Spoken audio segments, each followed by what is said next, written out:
Hello and welcome to this week's Market Talk.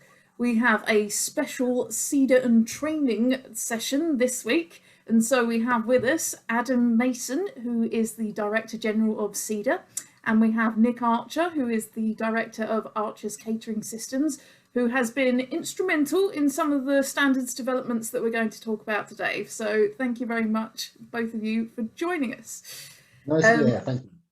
Good stuff. I'm going to start with you, Adam, because there's been a certain amount of controversy, I would say, about the CSCS card changes. So can you kind of give us a bit of background as to what's been happening and the challenges that that's thrown up for a lot of different disciplines within the catering equipment sector?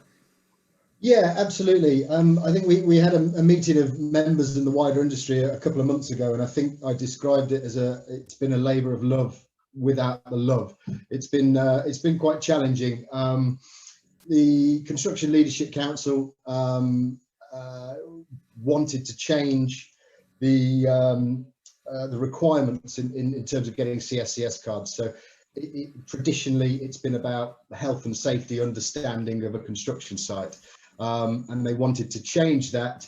They've been moving in that direction for some time, but the Grenfell disaster kind of hastened it and quickened it and moved it forward to make CSCS card requirements more discipline based, so more relevant to the actual job function that was being performed by the individual wanting to get onto a construction site and therefore requiring a CSCS card.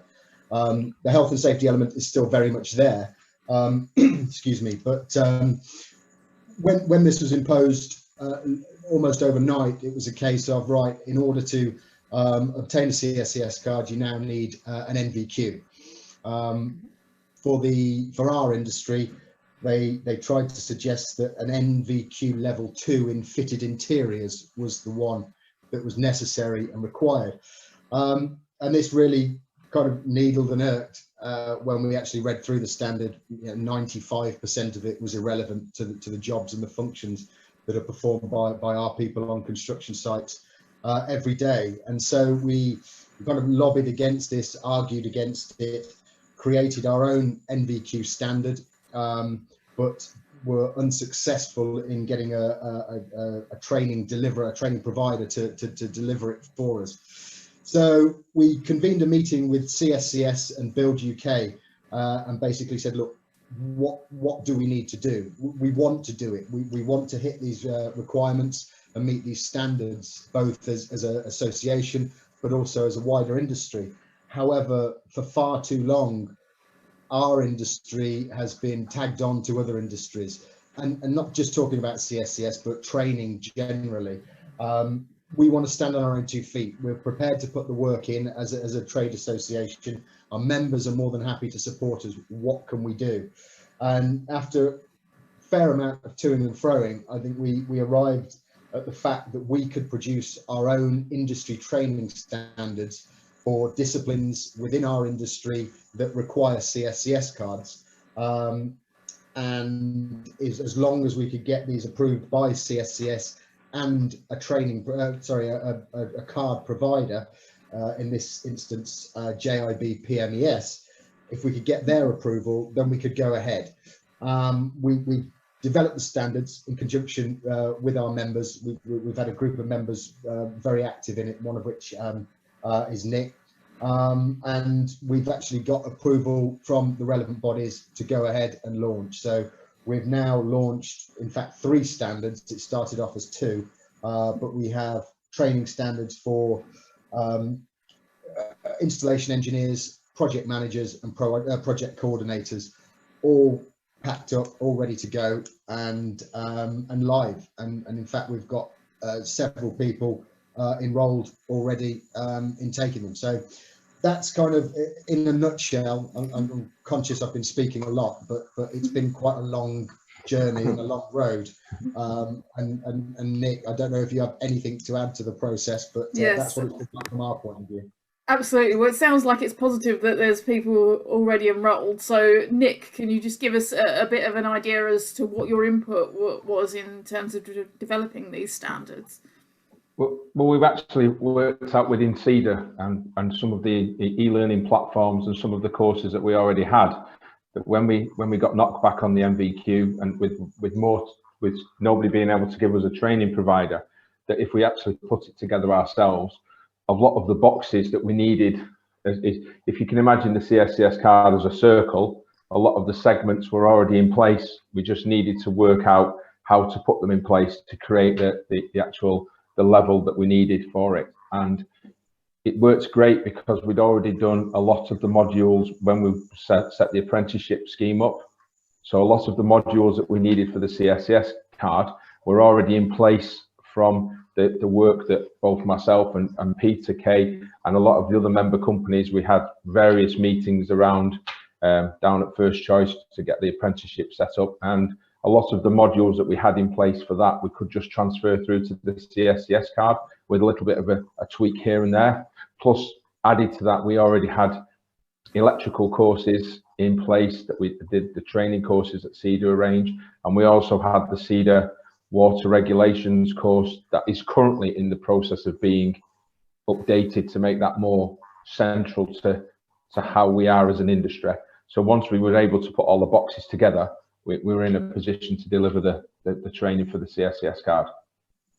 What would have been the reality if CEDA hadn't been able to intervene? Were we talking about a situation where people wouldn't have been able to get onto site to complete works? Well, it's all about having this situation where how you manage the CSCS card process, because in theory, Andrew, you can get you could get like a basic labourer's card. However, what we're finding now is more and more sites are coming across people and saying, hold on a minute, you've come onto this site with a basic labourer's card, but you're installing a 20 grid combi, or you're running refrigerant gases into the coal room, or you're connecting up sinks and testing and commissioning equipment. That's not really the work of a labourer. So there's few disciplines within our industry that actually, if you have a gas accreditation or you have your gas accreditation, then you can get a CSCS card through the back of that. And there's certainly electrical qualifications that if you have them in place, you can get your CSCS card on the back of that.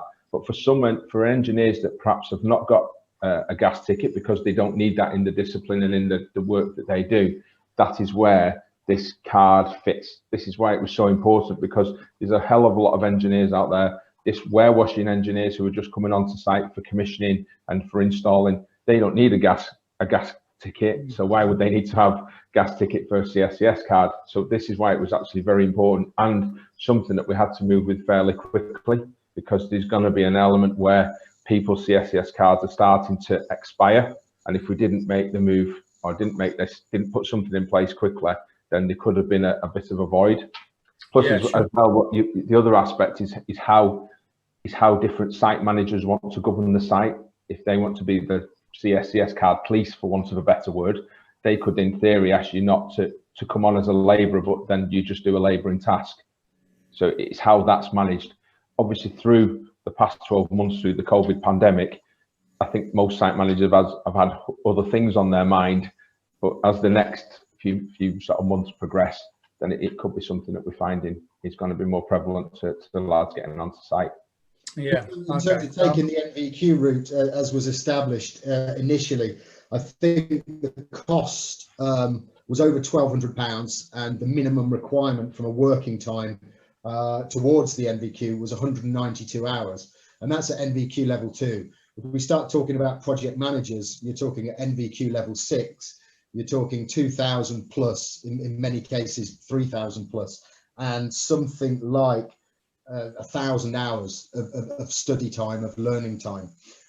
So our aim and objective, yes, we absolutely want to meet the requirements and meet the standards, but we want to make it as affordable both from a time and cost point of view, because it needs to be relevant. It's driven me mad for 6 years, the fact that so many qualifications and courses that my members are asked to send their staff on, they'll sit through 80%, 85% of completely irrelevant, it might be domestic plumbing or domestic electrical work.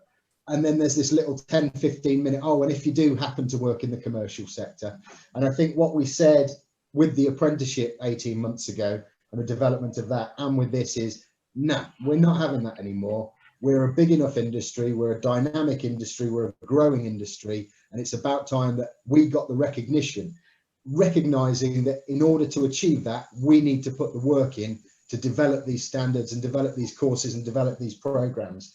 And that's, you know, a feather in the cap of CEDA, but more so our members who are giving us their time, their effort, their knowledge, their expertise to put together these programs and the standards. Because who better to put them together than the people who are actually at the coalface every day doing it?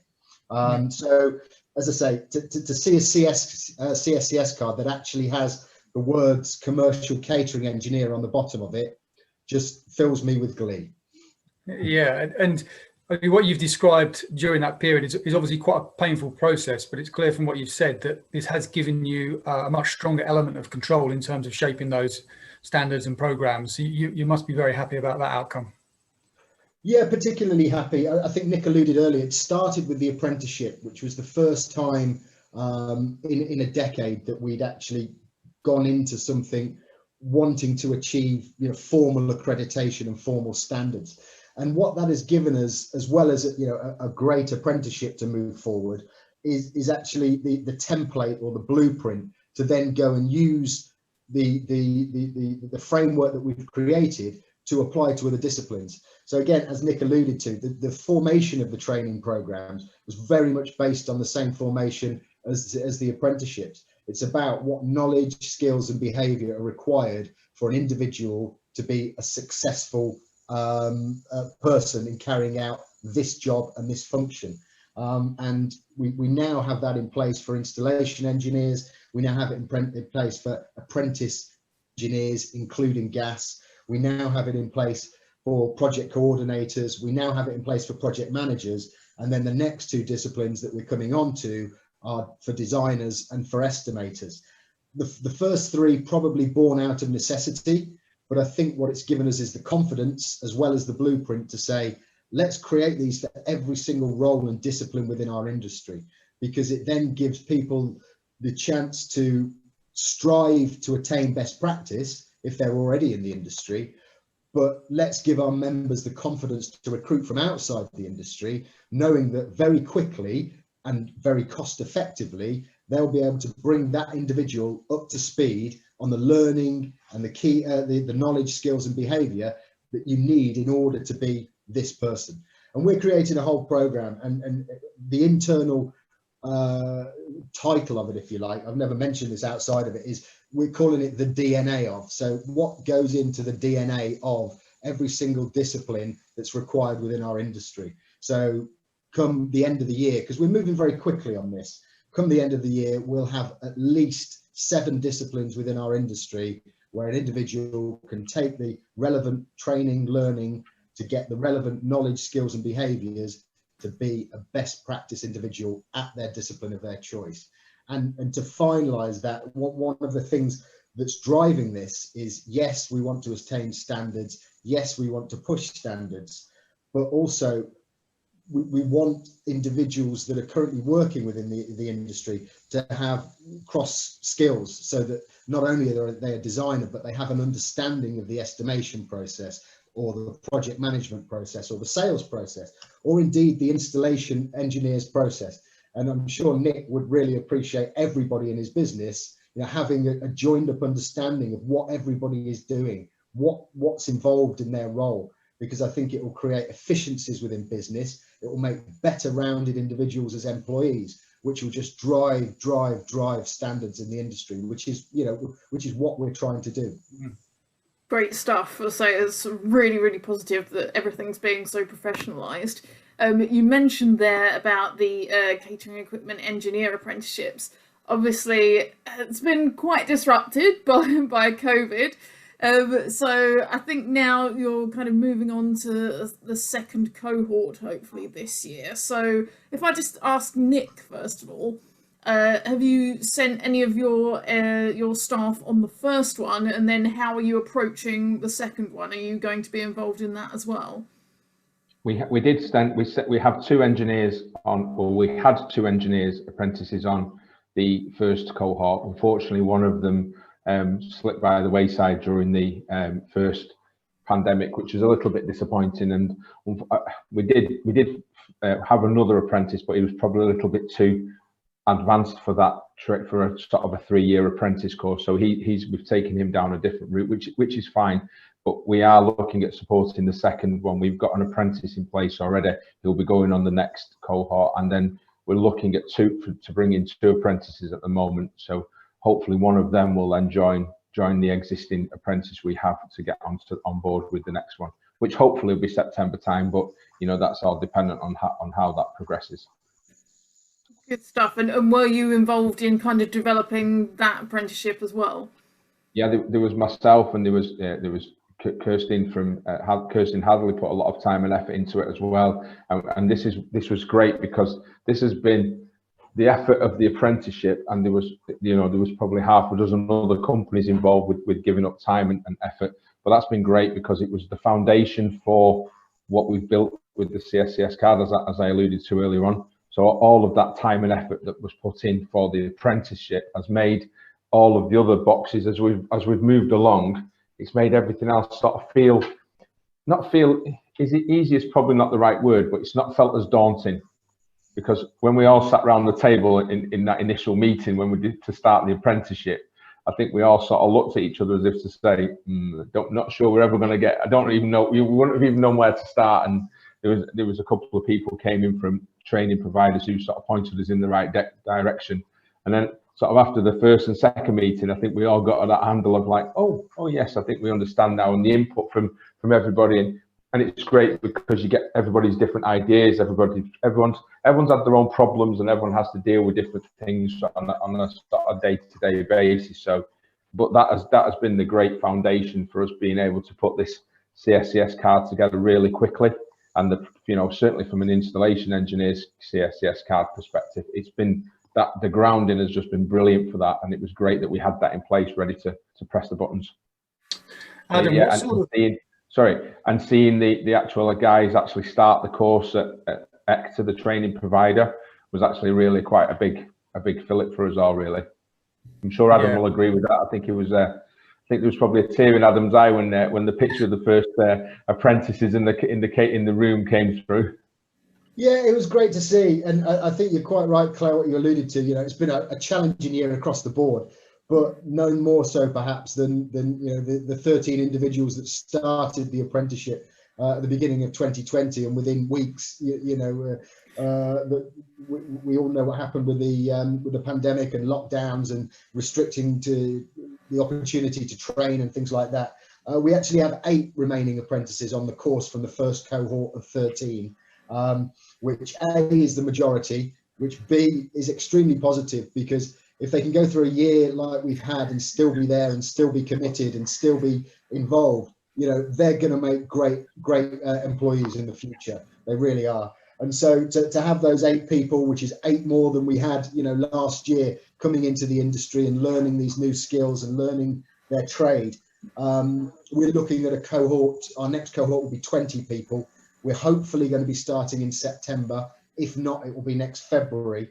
We've already got firm commitment from, I think it's 14 or 15 member companies. And obviously we want to spread that as wide as we can. And without wanting to kind of plug a book or plug my latest film, we want the industry to support this and get behind this.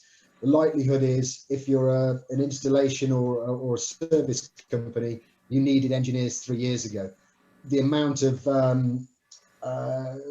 advertisements that there are for recruitment of engineers now, therefore you're going to need them in 3 years' time. So what we want to try and do is open up the industry to a bit of medium-term thinking, and it's really difficult time to be thinking medium-term. But if you take people on now, within 3 years, you have an absolute spot-on best practice, high-level, high-end trained young engineer that's come into your business that can provide solution, support and value over the course of those 3 years, but someone who's going to stay with you, who's going to understand your business, you're going to understand them, and they're going to really take your business places. So we've got a meeting on I think it's the 19th of May. Is that right, Nick? Yep, 19th of May, 10:30. We'll be making a presentation to members and the wider industry, anyone who has an interest in the apprenticeship scheme. It'll be CEDA presenting, as well as ECTA, who Nick referenced, who are our training providers up in the Northwest, who have been great over the last 12 months in supporting the apprentices that we have. So come along, even if it's only a vague passing interest at this time, please do come along, learn about the apprenticeship, learn about what's involved, learn about the funding that's available if you're to sign up before the end of September, which for eligible companies is £4,000 per company, government funding, and learn about the opportunities and the benefits of taking on apprentices, the benefits of our particular scheme. But no, it's one of those things that the industry will look back on in years to come and recognise what, as Nick said, Kirsten himself and the dozens of CEDA members and people that we had involved in putting it together and putting together the Trailblazer group for it. Rightly, they need to be recognised, because what they've laid is a bit of a legacy for the industry. So thank you and fair play to them. It's great. It's great to hear the level of progress that has been made. Adam, I was going to ask you a question about the kind of the funding side, and you touched upon it there. That the government over the past year has put some various incentives in place to try and drive apprenticeships and recruitment of apprentices. How well has that been received in the catering equipment industry specifically, would you say? I think we need to be better at communicating, and I think that this meeting on the 19th is key and crucial to that. I think people see apprenticeships and think cost, what's it going to cost me, rather than what is the opportunity. And as I alluded to, the opportunity is not only a human resource opportunity, there are financial incentives, as you said now. And I think as it stands at the moment, there's £4,000 government funding available for companies that take on new apprentices, and that obviously is in conjunction to the funding of the apprentice through levy training if you're a levy payer. And I think, Nick, correct me if I'm wrong, is yours 95% funded as a non-levy payer? Yeah, we get a certain element of funding, and I think it's 95%. Yeah, I think there was a change over the past 18 months that it was initially 90, but it's now increased to 95% funding for the course as well. So literally for the training, you're paying a couple of £100, for the entire training program that an apprentice will have to take over that period of time. And let's not shy away. There's an investment in time. You're investing your time in that young individual, but it's absolutely got to be worth it if the end result is something that everybody is crying out for. A knowledgeable, fully qualified commercial catering technician or engineer. The investments that are needed to be made pale into insignificance to what the goal and what the end result is. Yeah, certainly. And just moving on to Nick, I was quite interested to know if you look at the skill base of catering engineers today and what they might look like in 5 years' time. For example, we're seeing so much connected networked equipment on the market. The kind of kit being used in kitchens is becoming more sophisticated. Do you expect technicians in 5 years' time they need to be computer experts and software experts? I think they certainly need to be a little bit different to when I had. It's a bit similar question, but I had the same conversation this morning. I did a site visit very early this morning, and we were talking to a chap about when I started doing this job, and the involvement is quite dramatic, really. It was very mechanical, still quite mechanical when I first started, and you look around now, as you touched on, and I've always had the adage that the service engineer and the installation engineer are two very, very completely different animals. And as the equipment becomes a lot more sophisticated, and as you said, Andrew, a little bit more computerized, I think the installation engineer and the service engineer are going down completely different paths. So the level of, but fortunately, if we do the apprenticeship, then there's going to be a younger element who are a little bit more, dare I say, switched on to how this equipment works and how how modern technology is going to affect them, that hopefully we should be okay. Okay. Good stuff. Based on the fact that when you get your engineer, and this was something that has driven a lot of the companies like ourselves to put these guys on the apprenticeship, that when the 3 years is up, then you are in theory getting a catering engineer. You could have put them through a separate independent college, but again, as Adam said, a lot of the information is not relevant to our industry. So you would have to take them from college then, and then start teaching them elements of our industry. Whereas they'll in 3 years, in a 3-year course or a 3-year time frame, they will have an excellent grounding and an excellent knowledge of our industry, and how you will have a great platform then to be able to mold them into whichever direction you need to send them in then. And I think the point you make is a really good one, Andrew, and that's what keeps us on our toes. Because we've not devised these standards or this apprenticeship and thought, okay, feet up, that's it, that'll be doing forever. What we've made is the opportunity to achieve certain standards and accreditations, giving a broad-based knowledge. But the challenge then is what's coming down the line, and how do we start training for connected cooking and the more electronics-based training that may be required. So we might have a week or two off, but looking at training. Enjoy it then. Things like that are the ones that are coming down the line next, and we need to be proactive on that, because we've spent the last 2 or 3 years almost playing catch up a little bit. Now's the time to start being proactive with our training delivery and what we deliver and when.